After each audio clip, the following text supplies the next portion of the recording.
That was Moonlight Over Rigel 8 by the incomparable Mr. Mel Torme Jr. I'm Layman Pascal, deep undercover for the Canadian Security Intelligence Service, and welcome back to 24 straight hours of integral stage author interviews. Coming up, Leanne and Naryan will tell us about the multi-author book they've shepherded into existence under the name Human Work, 5 Leadership Mindsets for Humanizing the Workplace. We'll explore some of the themes in this text, but we're also just going to try to show up for each other in unexpected ways and be with each other as deeply as the format allows. Hello to both of you. Hello, Layman. Hello, Layman. I guess the first most important thing to get out of the way is how do people get their hands on this delicious book? Leanne. Is this the time where I get to tell the story, Layman? Please do. Yeah. So here's the nuts and bolts of it is there is a website that you can go to choose where you want to get your book from. It's humanworknetwork.com. And there you'll be able to see where you download your book or get a hard copy from Apple, Amazon, etc. So it's out there in the world. Excellent. Finally. So I noticed you went with an S rather than a Z for the word humanizing. Was that intentional? And follow-up question, what does it mean to be human? Wait, it's supposed to be spelled with a Z? Oh, Naryan, what have we done? Let's Well- I'm just kidding. We chose to go with the UK spelling or the non-American spelling throughout the whole book because I'm Canadian and Leanne's from New Zealand. And the follow-up question, what does it mean to be human? For humanizing the workplace, when we talk about humanizing work, we sort of offer the definition that a human workplace is one that invites people to show up at their best, whatever that means for them, in service to the whole of their lives, both in work and beyond with everything they care about. So that's sort of the definition that we're finding is most helpful right now. Of course, each person will have their own definition of what human means to them. And that's kind of why we're letting them define the word human, whatever that means for them. And who are you imagining are the ideal readers of this book? Who's it for? Yeah. Well, this is interesting because Leanne and I kind of picture different leaders because we've worked with different leaders. So I was imagining people everywhere in the organization, people without positional authority, people with positional authority. And Leanne was really holding the pen on speaking to CEOs and people with the most positional power in an organization. So you'll kind of get to hear both voices in the book.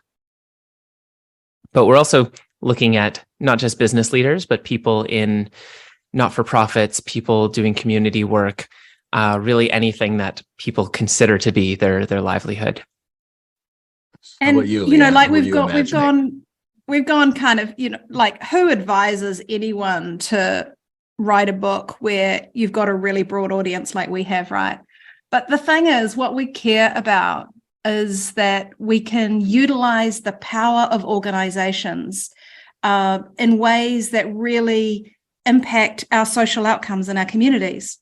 So we're really trying to draw the bow between how we are with each other as human beings in the workplace and how that has us leave work at the end of the day and go in to be parents and partners and contributing members of our communities in ways that really serve the social fabric, huh? So we're really just trying to light put some fireworks under the message of our organizations can really be places that serve our communities if we're really intentional and pay attention to how we create the conditions for humans to really be fully human. So the book is arranged around 5 humanizing principles, and then there's a set of illustrative stories at the end. Maybe it would be good for us to go through those principles now at the beginning so people have a sense of what they are. What's the first humanizing principle? The first mindset that we've come across is learning and growth. which is we found leaders who, when you ask them, tell me what's important to understand about humanizing the workplace, they say, well, my inner growth was really where it started. I had to learn to approach the world with curiosity and to see myself as not perfect, but something who will make mistakes. And from them, that's where this culture of learning and growth starts to stem from. And that's one of the ways that we found that leaders were humanizing the workplace. Leanne, what's the second mindset? Yeah, I'm happy to jump into the second mindset. And I'd also say that we've got this idea of these 5 mindsets, right? But, what the biggest thing that we learned from the research that we did in the book is that there is no one way to come at this humanizing workplaces. And so what we noticed is there were these 5 mindsets that showed up as we were speaking with leaders, as we were doing our research with thought leaders. And it's not like there's a right one. It's not like someone just holds one or holds all 5, but they were kind of thematic, right? And so then the next mindset that we found was everyone's a leader. And in that mindset, it's this idea that this old hierarchical leadership style of leadership exists because of your position. Like, what else is available if you let that go? Right. And if you really create the conditions in the organization to have people step into their leadership and influence from where they are, rather than looking up the tree to authority. And what can really happen in organizations and for the humans when we have that level of autonomy and decision making about how, when, why we do what we do. When you say everyone's a leader, what does leader mean in that context? What notion of leadership is broad enough to apply to whoever? Yeah, that's such a beautiful question. I'm sure there's a really good technical answer to this. Naryan's probably got that one. But what I might just say is, if you come from the worldview of everyone has leadership in them, it just depends on whether or not they're in the context to be able to use that, and whether they have what they need inside of themselves to use it. So I would just define it as leadership is not really a thing, but it's the way in which we create conditions in an organization for people to be able to really step into their own authority and influence those around them. Naryan, does that what sound might right to you, Naryan? Yeah. I like the word agency and influence. Yeah. It's kind of seeing myself as master of my own destiny and having autonomy to support the organization and those around me, and not necessarily needing to be told what to do, to feeling responsible within the organization. And the more that we can empower that, the more nimble we are as an organization, and it also feels good. We like to have control over our destiny. I like the word nimble. What's the third mindset, Naryan? The mindset of belonging. And there's some leaders who just exemplify this beautifully, where what they care to create is a space where everybody has a role to play, where everybody feels like they're a part of something bigger than themselves. And in some of the leaders that we spoke with, and in my understanding of belonging, there's a felt sense of belonging that we can navigate by to say, when do I feel the most togetherness with others? And in which situations do I not feel that? Do I feel disconnected? And that actually navigating with this felt sense of connectedness can actually help you to become a better leader, and to help to create this space where everybody feels like they belong, where everyone sees how they can contribute. And so you start to find more harmony in these kinds of organizations that are sort of being led from this principle of belonging. And what do you say to a leader who says, sure, that sounds great for a family, but this is a workplace, to somebody who has a fundamental dichotomy between trying to establish a belonging space and their notion of what an effective business is? Of course, I'd do the move to say yes, and that perspective is welcome too. It also belongs. We need people who also care about profit. It's not an either or between profit and human work. It's a both and. And that, of course, is one of the moves of belonging, is to see the sense in every perspective and to work to actually be able to integrate that into the whole, which cares about multiple things, both profit and people. And I might just add, that just purely from a business case perspective, that the research that was done around the Great Resignation, largest resignations obviously between April and September in 2021, toxic corporate culture was 10 times more likely to contribute to attrition than compensation. Like we know a whole heap about why people left organizations in that time. And we know a whole heap about why people continue to leave organizations. What we do know is that, as part of that research, is that employees with a lower sense of belonging had a 313% stronger intention to quit compared to those with strong social connections at work. And the cost of replacing an employee is somewhere between 50 and 200% of your salary. That's Gallup stats. So, if you just want to put on a hard-hatted view of why is this good, belonging is a significant contributor to keeping good people. And if we've got to replace them, it costs us money. I don't know how direct the analogy is between an organization and a human body, but I imagine if my kidneys didn't feel like they belonged and tried to leave, that I would be doing something seriously wrong and I would not be getting good results down the line. Leanne, what's the fourth mindset? Oh, yeah. The fourth mindset is actually my favorite. You asked them in good order here, Layman.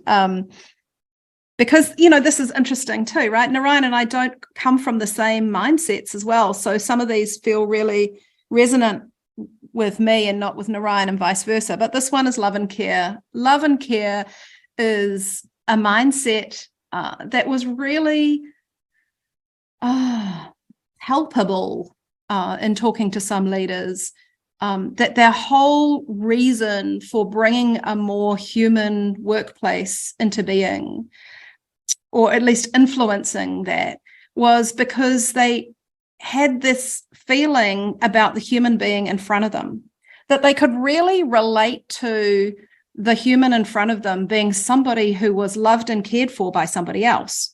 So like we heard a story from one of the leaders that talked about, if I think about somebody I love and care for, like one of my adult children, and I think about them going into a workplace, how do I want them to be treated? What kind of environment do I want them to be in? And then if I come back to my work environment, this is the CEO talking, and I see that there's a human being in front of me, and I imagine that that human being is loved and cared for in the way that I love and care for my adult children. And I think about how I want them to be treated, imagining that was them in front of me.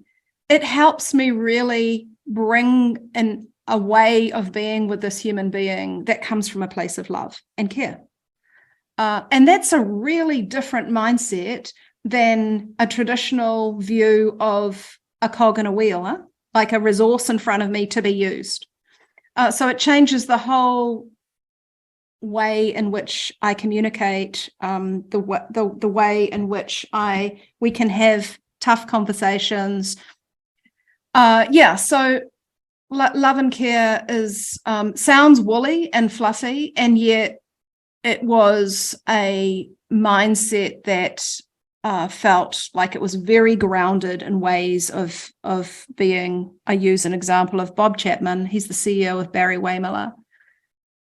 Very much comes from this place of love and care for his for the humans in that organization, and it's not just him, right? It's like, so these organizations can't be truly human if it just relies on the leader.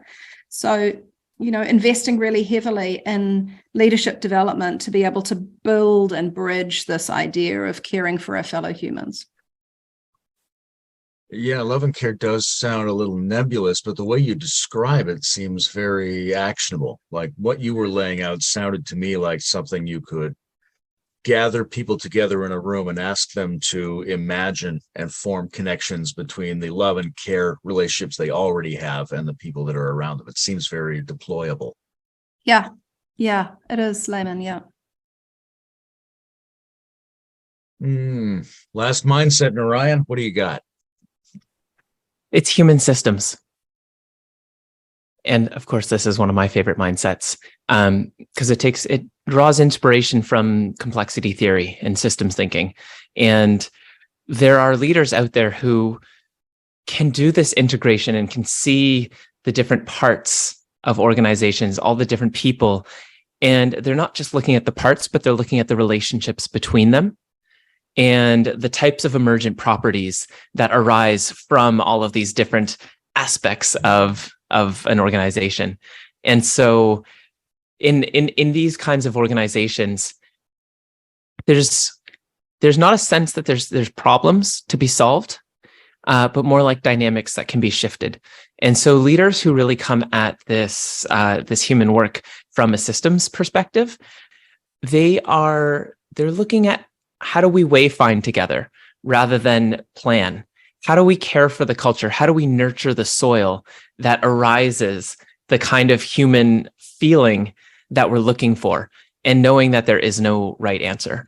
So there's a way in which this book's actually written from the perspective of human systems, which is why we put it at the end, because what we invite the reader into wondering about is how might each of these mindsets that we've previously described actually integrate together as a system? How does learning and growth mindset, like there's people in your organization who may be coming at their work from this learning mindset, how do they work with the people who are caring about belonging? And how do those people talk to the people who are really embodying love and care? And how do all of those pieces start to play together to give a rising this more human culture that people can actually feel and say, where did this come from? Well, it didn't come from this thing individually or this thing, but it kind of came from everything, everywhere, all at once. And what does it take to actually be able to do that with intentionality rather than just saying, it seems like there's a lot of magic or coincidences going on in this organization? Are these mindsets, uniquely slanted toward workplace and business organizations, or do you see them as broadly applicable across all kinds of human groupings and activities? Definitely the latter. Like totally guilty. This book, ostensibly, it's directed and uses a lot of examples from business and from just workplaces, but I kind of imagine that you could take the same principles and apply it to human culture more broadly, or you could have a version of this that speaks about family systems, and that these are different mindsets that we may tend to view every aspect of our lives through. Yeah, and I just think I might add to that.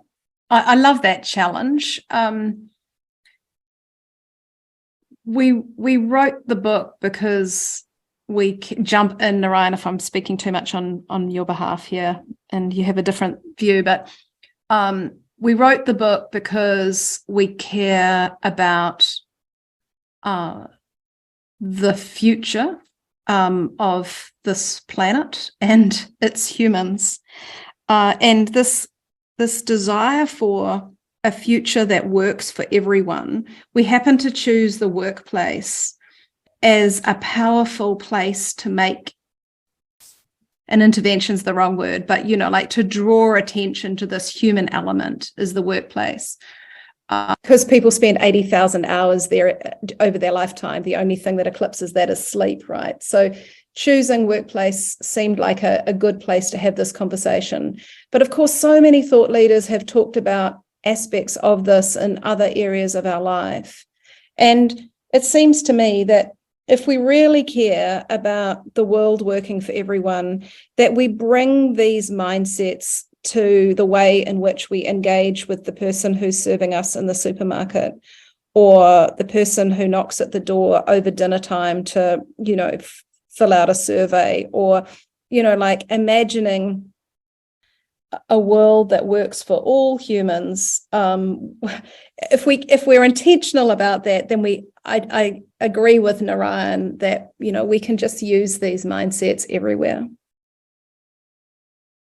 There's a lot of very open phraseology in this book of, there's no one right way. These things are experiments. How do you strike the balance when you're writing between being super open and super inclusive versus, on the other side, being very definite and trying to make a specific argument for something you're passionate about?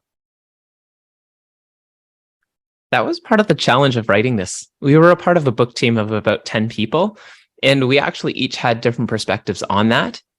And so the act of integrating different perspectives, we ended up moving a bunch of the perspectives that were more strongly worded into the website where they could sort of stand on their own.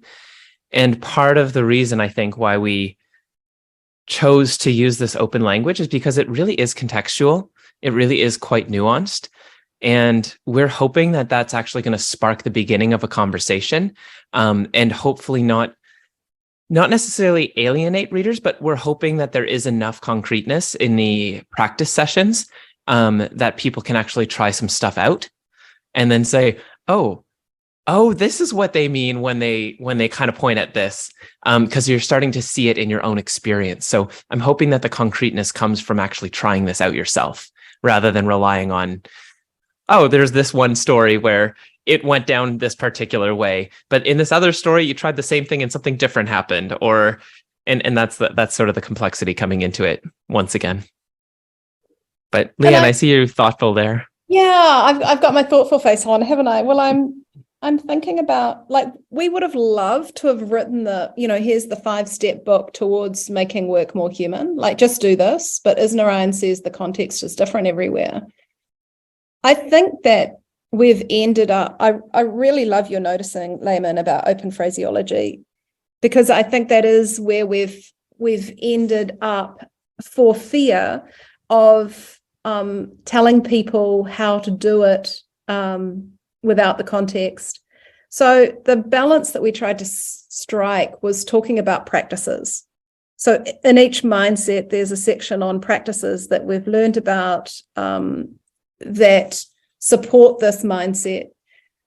And I think that's as close as we can get to really authentically being able to support leaders here. What we really hope is that people won't just read the book, but they'll read the book and they'll start with experimenting with some practices. Ideally, what they'd end up doing is create a team from across the organization to just explore more about how they might, experiment their way towards becoming more human together. I imagine there was a lot of material that didn't quite make it into the book. What almost made it into the book? What did you leave out that you almost included? What was on the edge? I want to say the why chapter, Naryan. You might have a different view, but one of our gorgeous teammates, Richard Dent from Australia, he wrote a beautiful chapter on why this is important. And it was beautifully written, and it was obviously a different voice. And when you read those books and they're edited chapters, and this chapter's written by this person and this chapter's written by another person, so you're expecting different kind of ways of writing. And we didn't have, this book wasn't that. This book was like a whole kind of story about making work more human. So sadly, we made the call to take out Richard's chapter on the why, and actually a whole heap of other material that was written by other authors, so that we could get a bit more of a coherent story and style. So there was a whole heap of that was cut, as you rightly say, but the context of the why is so important. But people can read his chapter and another chapter on the numbers, like the pure business case around this stuff on the website, humanworknetwork.com, just in case anyone's forgotten. And the learning and growth mindset, when we ended up saying, mindset seems to be the way to go, that one was like 3 times as long as all of the other mindsets, just because we come from an organization that's quite steeped in adult development theory. So of course we had pieces on ego and identity, and it was very well versed in dancing lightly with your ego, but that made it also onto the website too. So you're obviously different ages and have different experiential backgrounds, but I'm curious in regards to this notion of humanizing workplaces. What's the most dehumanizing workplace that you've been in? Well, I'm happy to kick us off here. And it's actually not that it was dehumanizing, but it was the thing that really lit the fire in me about human work. And so I graduated as a chartered accountant, and after university went and worked for 4 years. I lasted 4 years. And in that time, I became the Young Chartered Accountant of the Year. And, I was really going for it.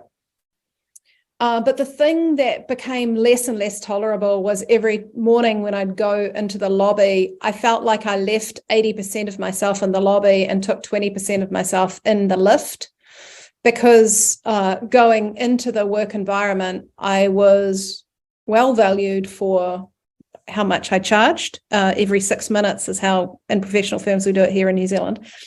And the rest of myself that could have contributed so much to the business was just unwelcome, and I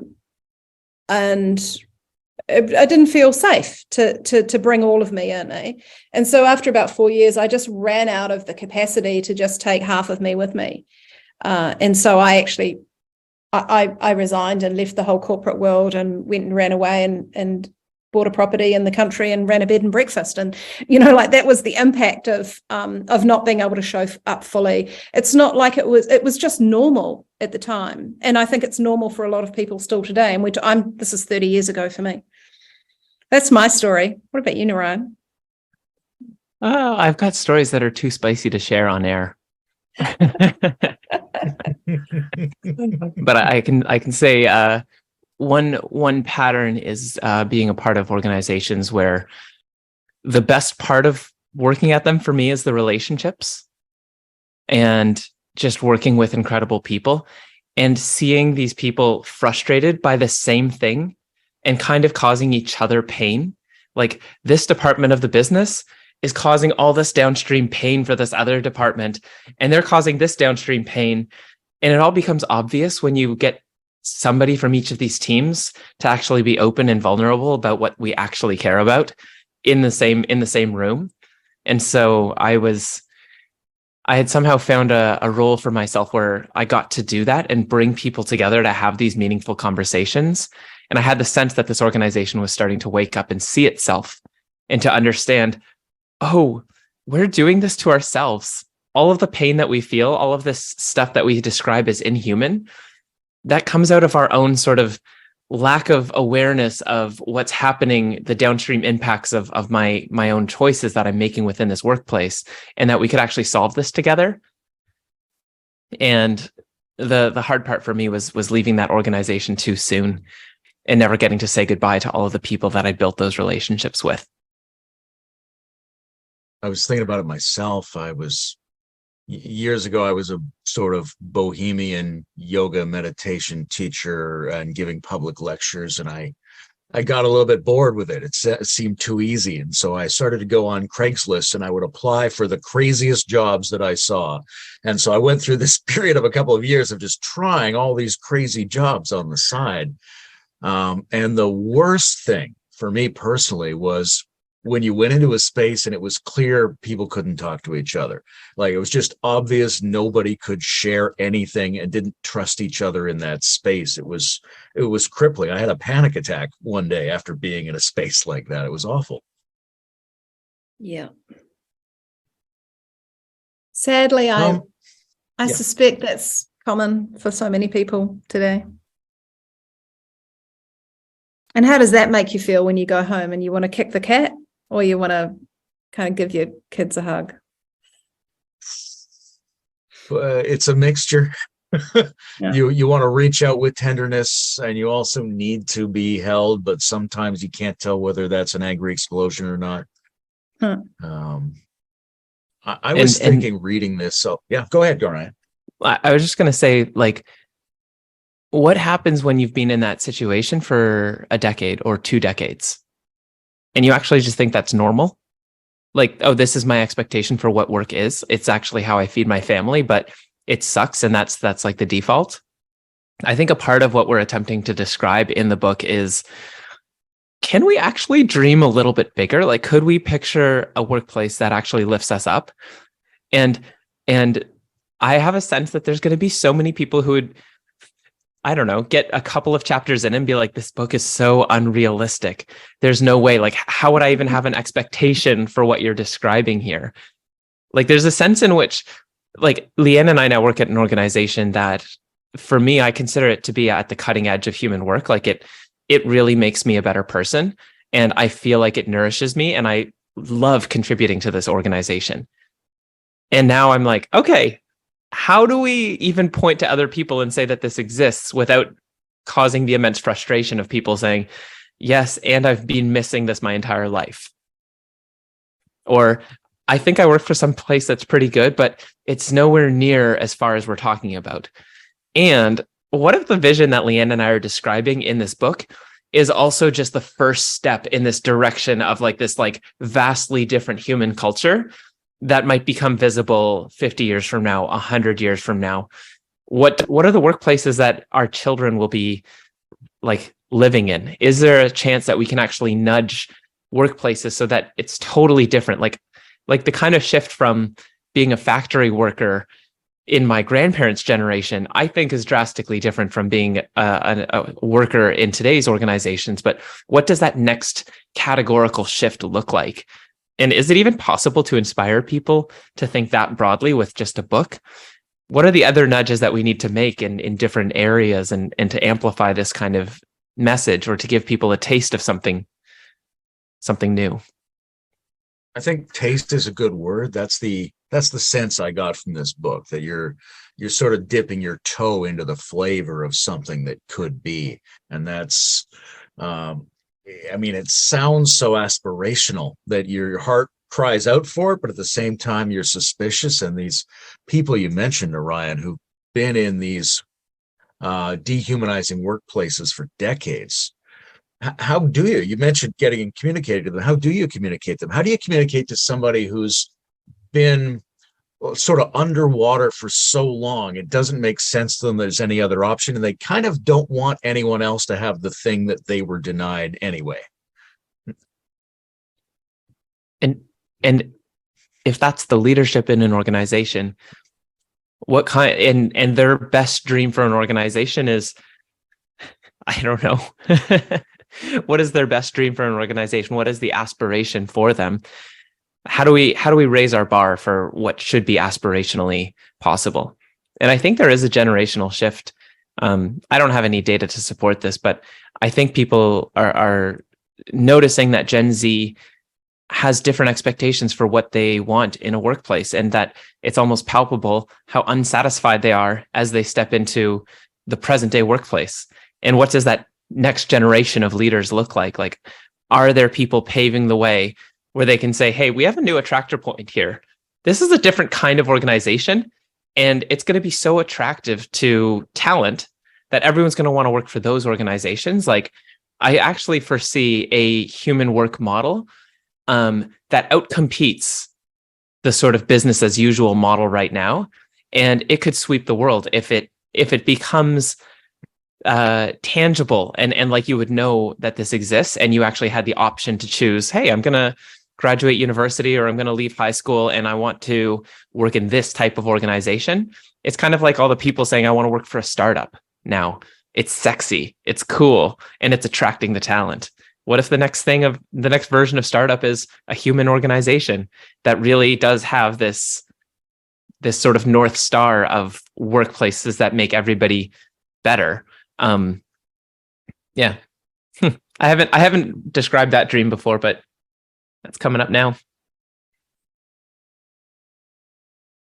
As you were talking, Naryan, I was thinking about I spoke at a CEO circle this week about human work, and one of the CEOs was for a large recruitment firm, and he was just talking about how much he was noticing people were putting organizations' purpose at the forefront of what the kind of organizations they were looking for to work at. And so they're looking for an organization that has a purpose that serves humanity and the planet in some way. And so as you were talking, I was just thinking about 20 years ago, I wrote the first book that my first book called A New Generation of Business Leaders. And in that, I spoke about this idea of business leaders caring more than just about profit, caring about contributing to the world, either in the community or environmentally or internally, like the kind of thing we're talking about now. And it was a battle, eh? Like it was, like I remember doing the roadshow with the book afterwards and talking at business breakfasts and things, and leaders just being so skeptical. Look, the role of business is business, the end, And now roll the clock forward 20 years, and organizations, there's been a massive shift. Organizations talking about purpose in terms of sustainability and corporate social responsibility, and gosh, we're not there yet. There's so much work to do. But in 20 years, we've seen such a shift that business leaders are no longer saying that stuff's irrelevant. They're not saying that anymore. They're saying, yep, we have a role in the community. And part of the reason they're saying that is social license to operate, right? We are demanding that of our organizations. And then, so if I think about today, we've got this CEO from this large recruitment firm telling me that the biggest attractor for his potential employees into organizations is looking at organizations' purpose in terms of sustainability and corporate responsibility. What might be the case in 20 years when people are going to that HR firm and saying, I'm looking to work for a firm that doesn't just care about purpose, but cares about humans? Yeah, that's the dream. How do you think about going forward, teasing simulations of that apart from authenticities? I was just rereading the book McMindfulness, which points out ways that mindfulness practice can be co-opted by unhealthy business communities. And there's like an old joke that if you make a t-shirt that says fuck capitalism, they'll mass produce it and sell it back to you. Like, how do you make sure that these new values aren't just absorbed as a surface back into the existing system and promoted as a new value while they continue the underlying toxic practices? It's interesting because I wonder if we have a sense that there's a broader spiritual sort of renaissance going on right now. I think wisdom is moving to be more in fashion, and maybe fashion's not the right word as well. There's some things that, for me at least, I've seemed kind of skeptical looking at them to say, oh, those things, they don't have the depth. I'm not that interested. But as I go closer to them, there's always goodness that I can see, that I can find within it. Even the ones that like, oh, that's such a cliche hippie community over there. You make friends with the people there, they're doing their best. And there's something that they're tracking, and maybe 5 years from now, they'll be embarrassed about all the stuff they're into right now. And that would actually signify growth. And yeah, I wonder about the dynamics. Like, is there a way that we can fool ourselves into thinking that we're doing the right thing and it's still not being there? Like, I think we're actually on the edge of something. And so I don't have a lot of certainty that I even can discern what is more wholesome versus what is less wholesome. Maybe it's partly because I'm still trying to transcend and include and say, yes, we do have needs for coercive power structures within organizations that helps things get done faster. And I wish that there was a deeper platform of collaboration that we all actually feel like we're equals working on the same team for something broader, and that we can actually opt into this. And power dynamics always look different as you get closer to them. So that's a non-answer right there. I've got another non-answer. Nice. a couple of things strike me. One is people are not stupid. And so, organizations that proclaim human workplaces and don't walk the talk, I just think that's pretty obvious that that's not sustainable. If people are looking for a human workplace, how do people do their research about finding these places? They go and talk to people, right? They don't just kind of accept the job if that's what they're looking for. So I don't think we're going to get sucked into that. But what I would say is that Naryan spoke before about the firm that we work for, Cultivating Leadership.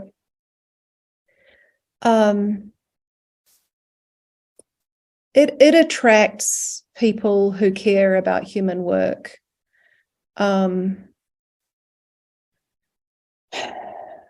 not everyone is up for the kind of human workplace that, for instance, comes from a learning and growth mindset. Robert Keegan talks about deliberately developmental organizations.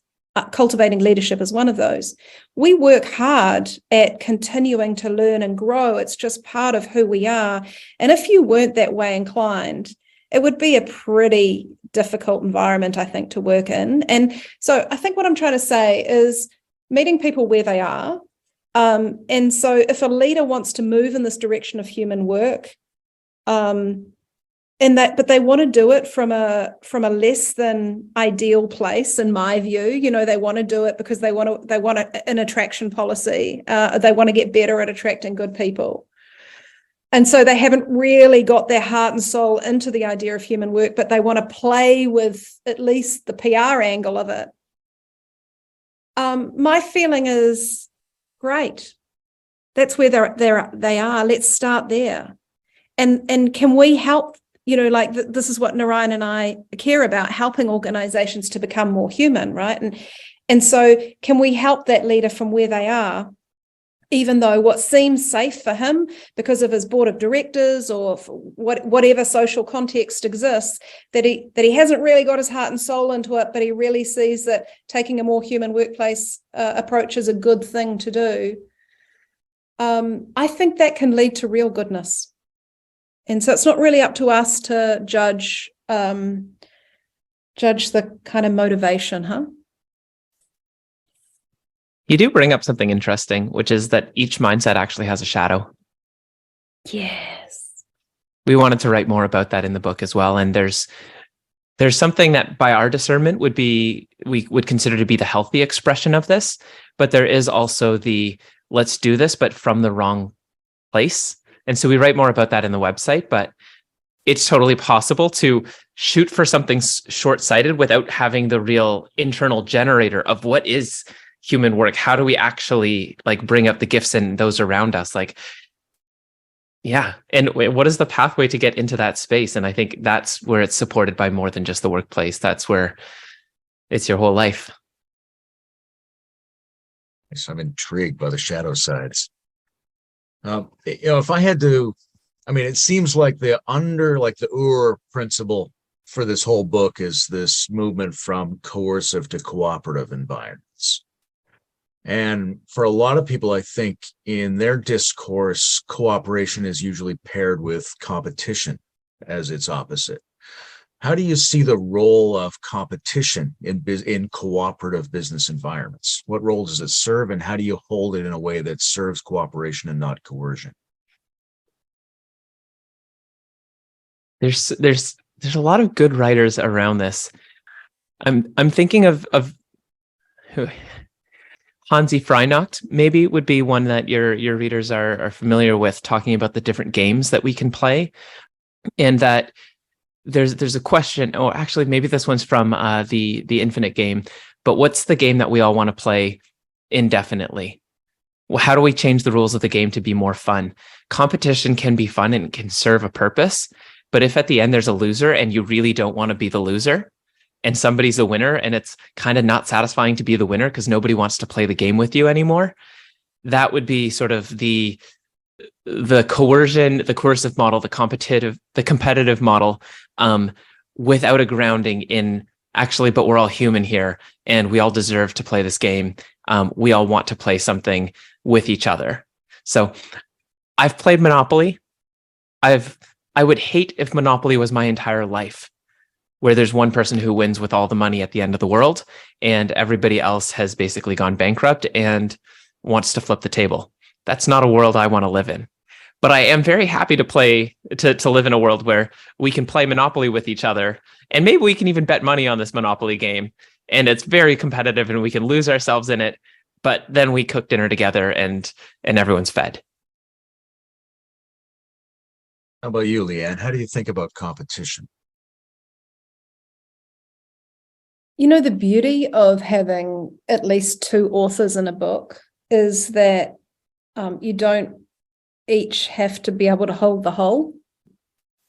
And in a way, what I've said is not true. Naryan and I hold a whole together, but there are pieces of this book that have Narayan's voice much more strongly over them. And this model of coercive and collaborative is new to me. And I feel like a babe, really, in the woods, just trying to find my way through what that looks like and in practice is. And so I'm very happy to leave this idea of what competition looks like in a collaborative way of operating to Naryan. This book has really stimulated my thinking around the quality of organizational spaces. And one of the things my partner does is look after the telecommunications for the local municipal government. And so I get a lot of information about the decision-making process of the town council. And it always stands out to me that being awesome is not a criteria for anything they're planning on doing. And then when it comes to things like a nursing shortage, right, there's this grudging unwillingness to sort of accept it. And then there's this blaming of people who aren't going into nursing. And then maybe we'll raise the salaries, but nobody's having a discussion around what if we increase the quality of the experience? What if we made nursing a more awesome thing to do? Why is it so difficult for us socially to have that conversation? Is it just because it's so easy to track the money and so difficult to track quality, or what is it? Layman, when you first opened that question, you talked about the fact that the book has really helped you think about, if I get it right, like the spaces in between, like the spaces in organizations. Did I get that right? I'm not convinced that's what I was trying to say, but I'm not against it either. Yeah. Okay, well, let bring us back to the nursing story if I go too off-piste here. But one of the things that is obvious about the way in which Naryan and I and the team have been thinking about human work is, despite our best efforts to bring in leaders with exceptionally diverse backgrounds and from everywhere in the world, large organizations, small organizations, cultural differences, gender differences, etc., diversity has really been a principle that we've held so that we can learn as broadly as possible. The book is very strongly informed by Western ideas. And so when you just talked about this idea, well, what I thought I heard you say, but you completely could have said something completely different, was about the spaces. What it reminded me of is, down here in New Zealand, we're really close to the Pacific Islands. And you might have heard of some of these islands, Samoa and Tonga and Fiji. And the beauty of that, and the beauty of coming from this country, Aotearoa, which is New Zealand and Maori language, is that we are learning here about the gifts of indigeneity in a way, I think, perhaps faster than some other countries, huh? And so the way in which we, our worldviews down in this part of the world have been influenced by Indigenous cultures, I think, in a way that we can't really see as compared to perhaps some other countries. And so there's this concept in Samoan, which is lava, which means the space in between, or the space that relates. And although it's Samoan, it's a concept that crosses the Pacific, including Aotearoa, New Zealand, where we're learning from Maori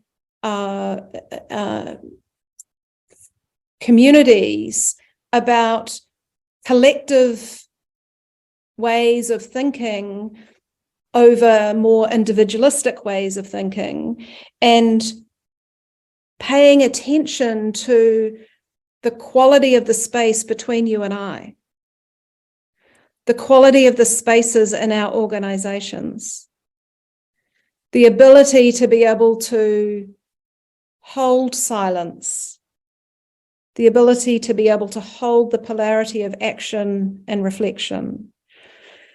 And I think that there's something that is almost unspeakable that we have, that we don't talk about in the book, because of our predominantly Western way of holding this idea of more human work.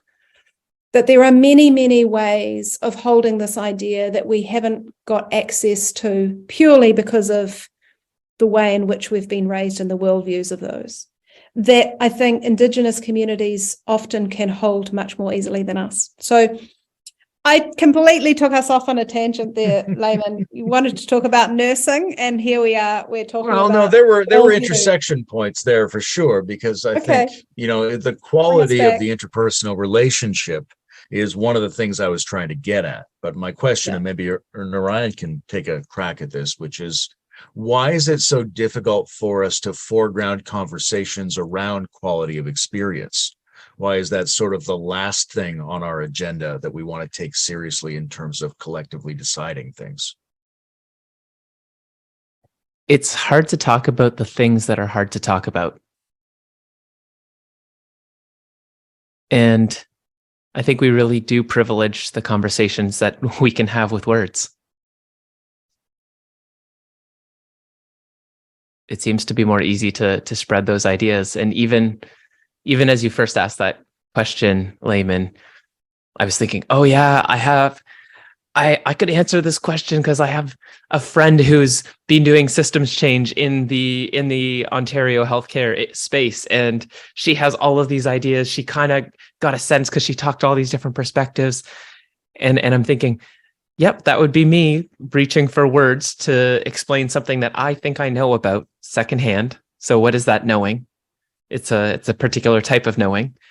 And Leanne, when you took it in a different direction, you're pointing at the fact that there are other types of knowing that don't rely on these words as much. And okay, but how do we communicate that? How do those things that we can't really talk about, how do those spread throughout culture and actually shift us and move us in the ways that they need to, or we want them to?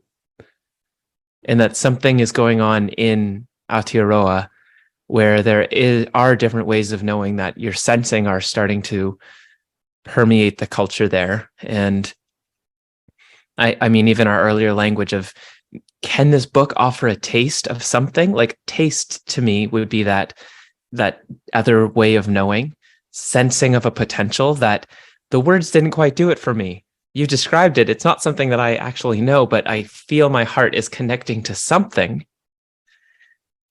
I mean, we did feel a strong urge to bring in imagery into the book.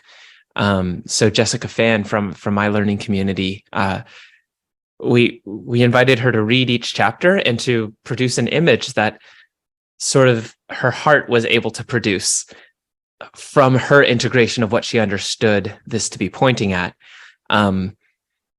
And I wonder if there will be people who linger on the imagery or who actually use that as an access point into it. But how we do that broader in culture, that's a beautiful question. It feels to me, as I listen to you, Naryan, that we are pointing towards this idea of, I'm getting clearer anyway, that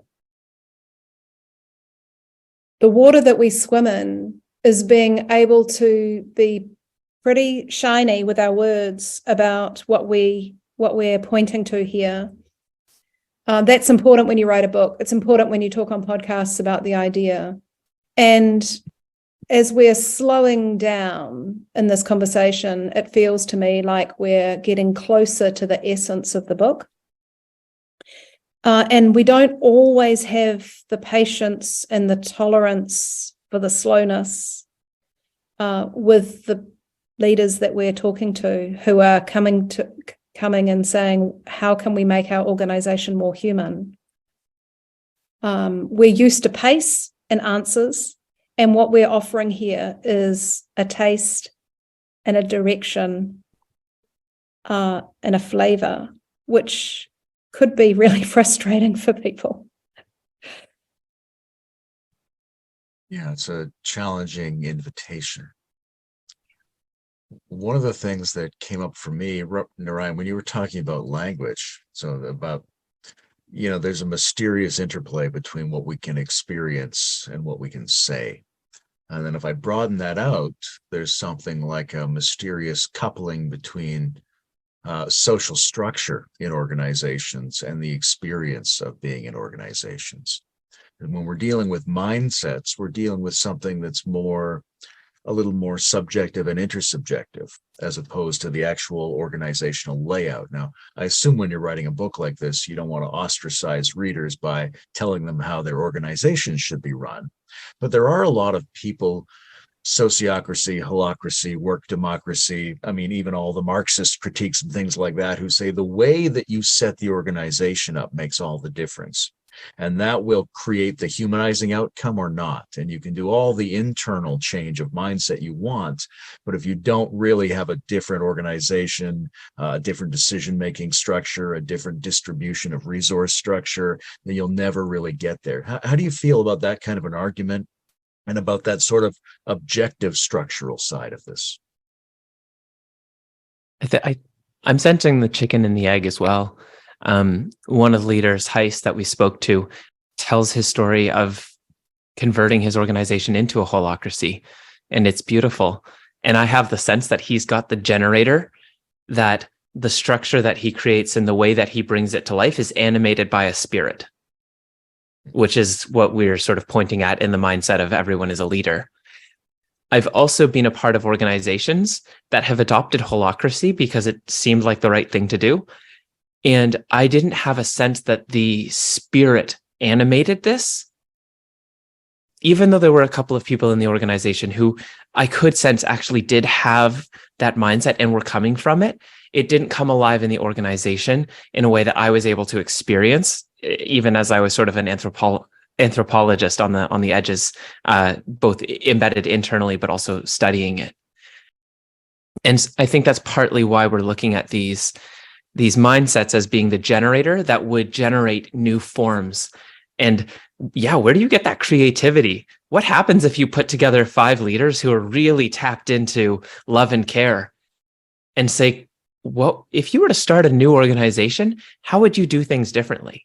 One of the leaders, Janet from Koha Kai, or Janice, yeah, Janice Lee. Yeah, when we had our book launch, she described something like, I don't know how other leaders do it because the organization that I created just comes from this place.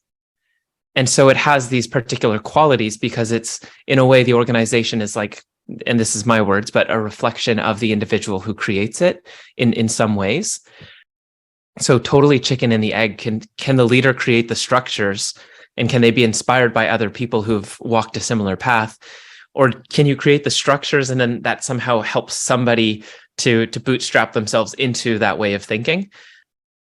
I haven't seen it happen the other way, but it probably has.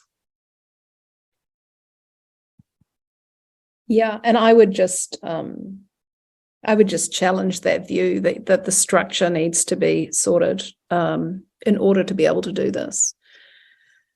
And that is because I really do come from that place of start where you are. and it might end up, like Heiss Dillard, the CEO ex-CEO, because now it's Holacracy, so he's no longer the CEO. It came at a certain time that it was right for their business to transfer over to Holacracy, but he brought with him, he says, this really explicit wholeness idea into the Holacracy change. And the wholeness could have been enough. It could have been, but there was something else that was wanting to be done in terms of everyone as a leader. So I'd be much more interested in hearing a story about a leader starting from where they are, regardless of the structure. We've seen it done with regular structures. Curiously, though, not one of the leaders that we found for the book, not to say that there isn't one, there'll be plenty, but none of them came from publicly listed organizations. They all had some form of governance, but they were closer to the governance. We're talking about going. True. We're talking about going closer to the heart and soul of organizations, and organizations these days do have a raison d'etre, and for many of them, it's profit, and that profit motive is stewarded by all of the shareholders of the board that represents the shareholders. And I can imagine if there is conflict between creating human work and this profit motive, that profit is probably going to win because that's the heart of the organization. And if there's a tension that starts to build because it's not able to be integrated, it wouldn't work. And I think that's part of the leadership challenge for any leader who's actually trying to do this and is driven by this desire to say, we don't know how to do this. It's contextually different. And we have to figure out how to integrate it with the players that are here, because the people on the board are also human. And there's probably all of these pathways that are possible, and that the leader may be able to find their way through and actually create something. Yeah, but I think there's an edge here that I'm very curious about, and would love to hear more stories if anyone knows of any of people who have sort of threaded that needle. Well, just on that, Naryan, too, like the website is designed to be alive. And so we're continuing to look for leaders who have been experimenting with more human work. And so we really invite anyone to get in touch with us who's curious about sharing their story, so that others can hear it, and we'll put that up on the website and share it with our community.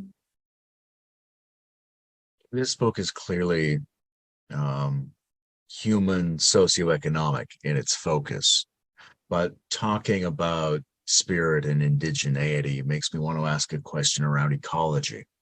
What's the relationship between all of this and nature, right? Is it possible to have humanizing workspaces that are not necessarily good for the environment, or how do they inform each other? How are you guys thinking about the role of ecology in all this? Yeah, I really am called to jump in here. I'm having in New Zealand, I'm having conversations with two parts of the country about creating events for us to explore this idea of human work from the lens of Maori worldview. And the first person that I spoke to, an incredible woman in Otatahi, Christchurch, when I first started to talk to her about it, she said, so the thing that I can't get is why you're talking about human beings as atomized things. Unless we're talking about this in connection with Papatuanuku, which is Mother Earth here in New Zealand, I'm not interested. Help me understand how this work is in service of the whole. Yeah. And this idea of breaking things down, so we're only talking about organizations, or we're only talking about humans, was just, she just couldn't hold that in her mind. And I was just so grateful for that challenge. Here's me, like a Pakeha white colonizer in a country trying to move towards understanding more about a Maori worldview. And the first thing she says is pretty much the challenge will go away unless you can help me understand how this is related to the whole. So just in that, there's a beautiful learning for me. It's for me, because I've come from a sustainability background, this is just obvious. It's almost like it doesn't need to be stated.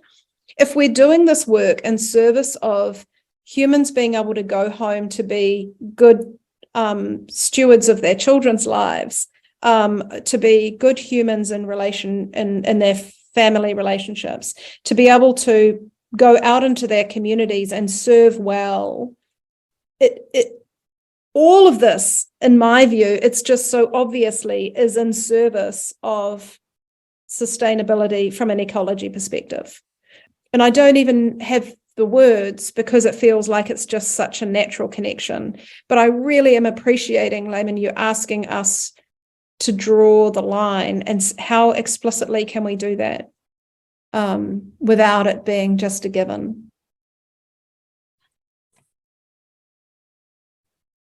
Maybe that's the next book.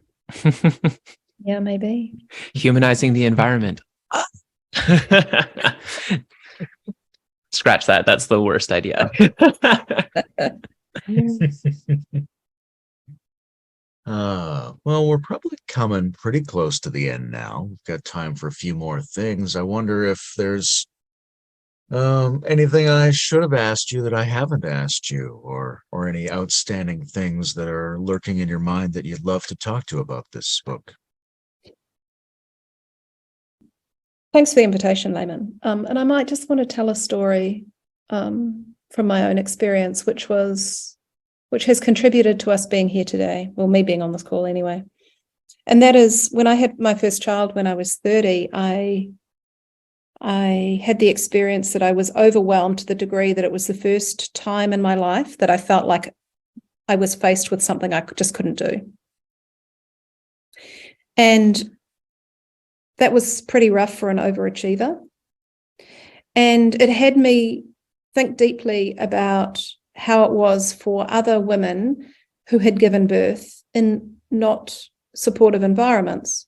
Because I gave birth in an incredibly supportive environment. I had a partner who I could rely on completely. My mother was living with us.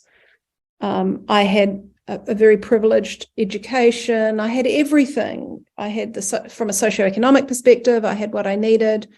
And yet I was just so overwhelmed with this. 6 months later, I was looking for places that I could contribute to women who were in this vulnerable situation. And I found myself for some years volunteering in the world of domestic violence. And I would, with another advocate, go out once there had been an arrest for domestic violence and work with the victim and her children generally to help them find refuge space and that kind of thing. I tell this story because it was my first exposure in my life to other humans not having their needs met, physically, emotionally, psychologically, from a safety perspective. And it opened my eyes to compassion in a way that the human being in front of me before, the way that I viewed them was sort your shit out, get with it. Meet your KPIs, just do the job, because, we're all capable. We've all had these experiences where we all know how to contribute here. So do your job, kind of like that. And I happened to be on the board of the most right-wing political party in New Zealand at the time. Everything about me was pretty much just sorted out.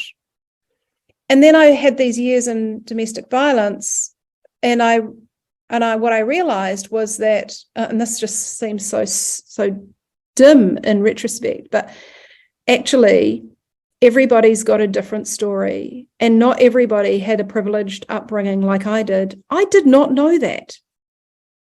So my expectations of the human in front of me was that they had everything that they needed. But that actually isn't so. And so how is it that I can go into a store and be served by somebody and not bring love and care to that human being, because I have no idea what they're going home to. I have no idea whether they were ever taught to trust an adult. So I guess this idea of compassion for our fellow human beings, just like not judging, feels like it's, I don't know, there's something uncomfortable. I'm feeling a bit uncomfortable, like I'm on my soapbox here. But that's the truth of the matter about why I care about this stuff. Yeah. Any final thing you want to bring into this, Naryan? I'm just really appreciating our space that we've created today on this podcast. Leanne, it's always new listening to you share about this book, why this work is important, and it feels so much like it's a learning journey. And Layman, the questions that you've asked have helped us to open up some deeper facets of this. And I can't wait to see what continues to evolve from these dialogues, these conversations, and what kind of ripples it may create in the world. So feeling a lot of gratitude. Thanks. Me too. I'm very grateful for how much you both brought into this. And also the book it's got a very nice flavor, and it's exciting, the future that it suggests. And there's a very interesting balance between the broad applicability of the principles and the very concentrated, very real need to make these changes happen in the workplace, which is where most people spend most of their lives, and also where most of our civilization seems to be hung up. So I appreciate the work that you two have been putting into this. Thanks very much. Thanks for having us, Layman.